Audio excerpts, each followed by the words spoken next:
Episode की शुरुआत में होंगजी और मनमन को दिखाया जाता है जो एक दूसरे के साथ रोमांटिक मोमेंट स्पेंड कर रहे होते हैं। अगले सीन में मनमन आनरान के पास आती है और वो बहुत खुश होती है। तब आनरान पूछती है क्या तुम्हारा वीकेंड अच्छा गया। तब मनमन बताती है कि हाँ उसका वीकेंड बहुत अच्छा गया, उसने होंगजी के साथ बहुत एंजॉय किया। आनरान उससे पूछती है क्या तुम मेरा गिफ्ट लाई हो। तो मनमन कहते हैं कि एक्चुअली मैं तुम्हारा गिफ्ट भूल गई, और मनमन ये बोलकर वहाँ से चली जाती है। अगले सीन में आनरान काउंसलिंग सेशन ले रही होती है, तभी उसकी तबीयत खराब हो जाती है और वहाँ से सॉरी बोलकर वॉशरूम चली जाती है।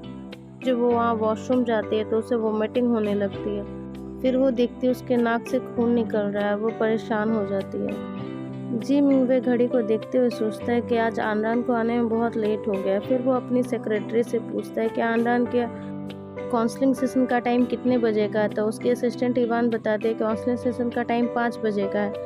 कहता है ठीक है। तो फिर आनरान को कॉल करता है और बताता है कि तुम लेट हो गई हो, लेकिन फ़ोन मनमन ने उठाती है और मनमन बताते हैं कि आनरान का तबीयत बहुत ज़्यादा ख़राब हो गया। वो बताते हैं कि उसे उल्टी हुई, फिर उसके बाद उसको बहुत ज़्यादा हैवी ब्लड लॉस हुआ, फिर वो चक्कर खाकर गिर पड़ी। ये सब सुनकर जी मिंगवे परेशान हो जाता है और वो वहाँ हॉस्पिटल जाता है। जब वो हॉस्पिटल जाता है तो वह आनरान को देखता है और देखते ही गले लगा लेता है। तब आनरान बताते हैं कि उसे एक्चुअली कुछ नहीं हुआ था, उसका स्टमक अपसेट था और जिसके कारण उसे वोमिटिंग हुई और उसके कारण उसके नेज़ल ब्लड वेसल फट गए थे, जिसके कारण उसे थोड़ी सी ब्लीडिंग हुई थी और हाइपोग्लाइसेमिया के कारण वो बेहोश होकर गिर पड़ी थी। तब जी मिंगवे रिलैक्स हो जाता है। तभी वह मनमन आ जाती है और मनमन पूछती है कि जी मिंगवे तुम यहाँ क्या कर रहे हो। तो जी मिंगवे बोलता है कि तुम्ही ने तो आनरान की तबीयत के बारे में बढ़ा चढ़ा कर बताया, इसलिए मैं डर गया और मैं यहाँ मिलने आया कि आनरान ठीक है या नहीं है। तब मनमन ये सब देखकर मुस्कुराने लगती है और कहती है कि तुम ये सोचकर डर गए थे कि आनरान बहुत ज़्यादा बीमार है, कहीं वो मर तो नहीं जाएगी। तब जी मिंगवे कुछ नहीं बोलता है। तब आनरान बोलती है कि मेरा तबीयत तो अब ठीक है, मुझे कुछ सीरियस इशू नहीं है, तो क्या तुम्हारा काउंसलिंग सेशन स्टार्ट कर सकते हैं। तो जी मिंगवे कहता है नहीं तुम घर जाओ, मैं तुम दोनों को घर ड्रॉप कर देता हूँ। फिर जब वो आनरान को घर ड्रॉप करता है तो वहाँ बोलता है कि तुम अपना ख्याल रखा करो, तुम कोई मशीन नहीं हो।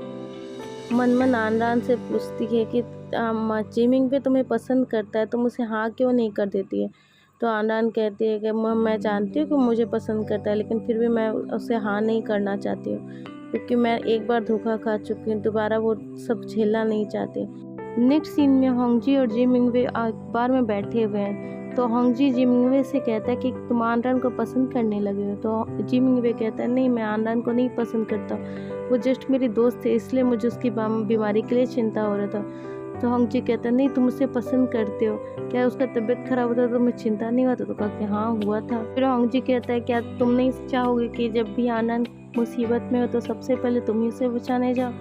तो होंगजी मिंगवे कहता है हाँ मैं चाहता हूँ। होंगजी कहता है क्या तुम नहीं चाहते हो कि तुम उसे रोज रोज देखो। तो वो रिकॉल करता है कि हाँ जब भी काउंसलिंग सेशन का टाइम होता था तो डेली वो इंतज़ार करता था कि कब आनरान आएगी और वो उसे देख पाएगा। तब जी मिंगवे कहता है कि हाँ ये तो सही है। तो होंगजी कहता है कि तुम यही तो प्यार है, और उसे आनरान को प्रपोज करने के लिए कहता है। आनरान मनमन से बोल रही होती है कि अब मैं जानती हूँ मुझे अपने लव को कन्फेशन करेगा, लेकिन मैं उसे यस नहीं कह सकती हूँ क्योंकि मैंने जो गलती एक बार कर दी मैं उसे दोबारा दोहराना नहीं चाहती हूँ। अगले सीन में आनरान और मनमन शॉपिंग कर रहे होते हैं जहाँ जी मिंगवे भी आता है, लेकिन जी मिंगवे उन दोनों को देखकर नर्वस हो जाता है और अपने दिल की बात नहीं बता पाता है। तो होंगजी कहता है भरोसा रखो, मैं तुम्हें कुछ टिप्स एंड ट्रिक्स बताता हूँ, और वो उसे रोमांस करने के कुछ टिप्स एंड ट्रिक्स उसे बताता है।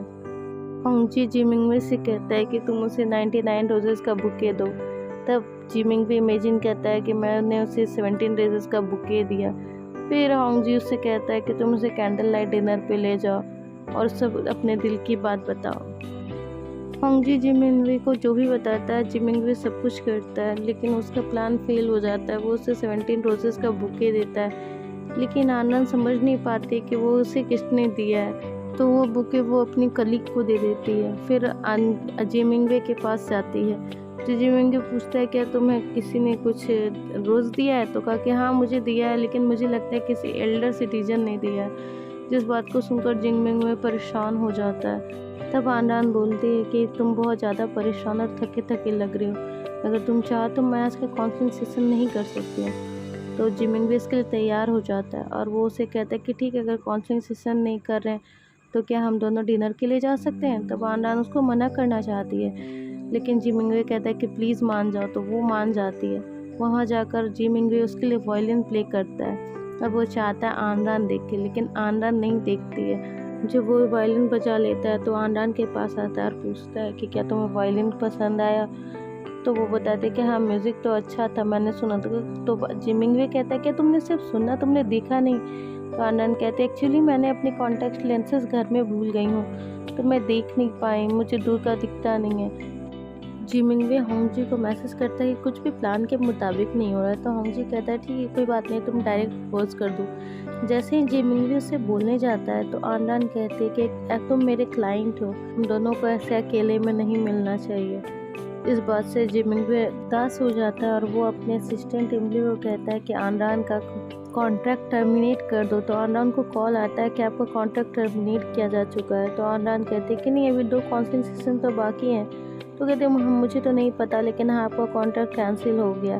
तो अगले दिन आनरान आती है और कॉन्ट्रैक्ट टर्मिनेशन लेटर पे साइन करती है। उसके बाद वो जी मिंगवे से मिलती है और वहाँ दिखाया जाता है कि वो दोनों के दूसरे के बहुत तो किस करने वाले होते हैं। फिर अगले सीन में पता चलता है कि ऐसा कुछ नहीं था, वो मनमन की इमेजिनेशन थी। आनंद कहते कि वो एक पक्का बिजनेसमैन है और वो प्रॉफिट और लॉस के बारे में सोचेगा, इसलिए तो उसने मेरा कॉन्ट्रैक्ट टर्मिनेट कर दिया। अगले सीन में दिखाता है कि होंगजी अपने मम्मी पापा के घर आया हुआ होता है। तो मम्मी पापा कहते हैं क्या तुम्हें वो लड़की जिसे तुम पसंद करते हो, तुमने बात आगे बढ़ाया? तो कहता है कि नहीं माँ, ऐसा कुछ नहीं हुआ, उस लड़की ने मुझे मना कर दिया। तो कहा कि ठीक है, कोई बात नहीं, तुम उसे दूसरे ढंग से ट्राई करो, मैं भी जब तुम्हारे पापा को पसंद करती तो मैंने बहुत मेहनत की थी। ये सुनकर होंग भी कुछ सोचता है और वहाँ से चला जाता है। फिर अगले सीन में दिखाया जाता है कि मनमन और आनरान एक थिएटर में अकेले हैं और पूरा शो खाली है। तभी मनमन वहाँ से चली जाती है और आनरान अकेली रहती है। तभी वहाँ जी मिंगवे आता है और वो रोज का बुके लिए हुए रहता है और वो आनरान को प्रपोज करता है, लेकिन आनरान उसे रिजेक्ट कर देती है और कहती है कि नहीं, किसी भी रोमांटिक स्टोरी का एंड ट्रैजिक ही होगा, इसलिए मैं तुम्हें पसंद नहीं करती, मैं नहीं चाहती कि मैं भी कुछ ट्रैजिक एंडिंग देखूं। और वो वहाँ से चली जाती है। इसके बाद दिखाया जाता है कि जी मिंगवे और आनरान दोनों परेशान है। आनरान इवन रो रही होती है। अगले सीन में दिखाया जाता है कि आनरान और जी मिंगवे वापस से अपने काम को पहले की तरह करने लगते हैं और दोनों वर्कहॉलिक हो जाते हैं। वो दोनों एक दूसरे को भूलने की कोशिश करने लगते हैं। अगले सीन में आनरान, मनमन और मनमन का भाई एक साथ डिनर कर रहे होते हैं।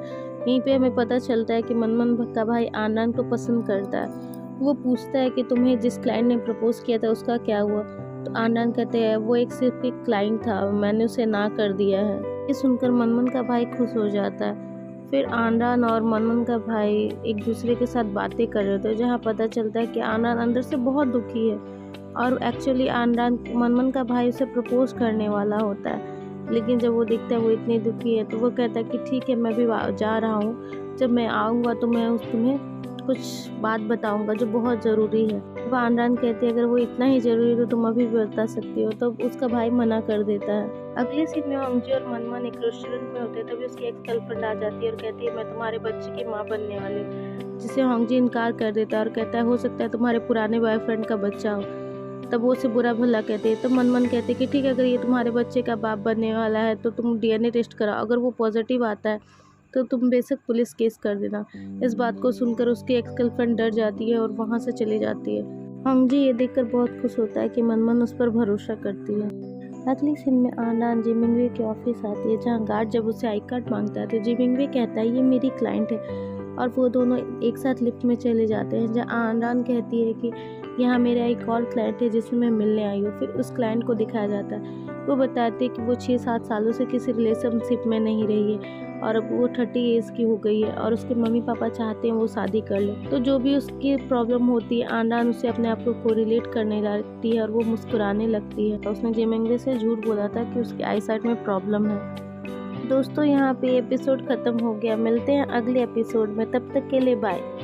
और अगर वीडियो अच्छी लगी तो प्लीज़ मेरे चैनल को लाइक शेयर और सब्सक्राइब कर दो प्लीज़।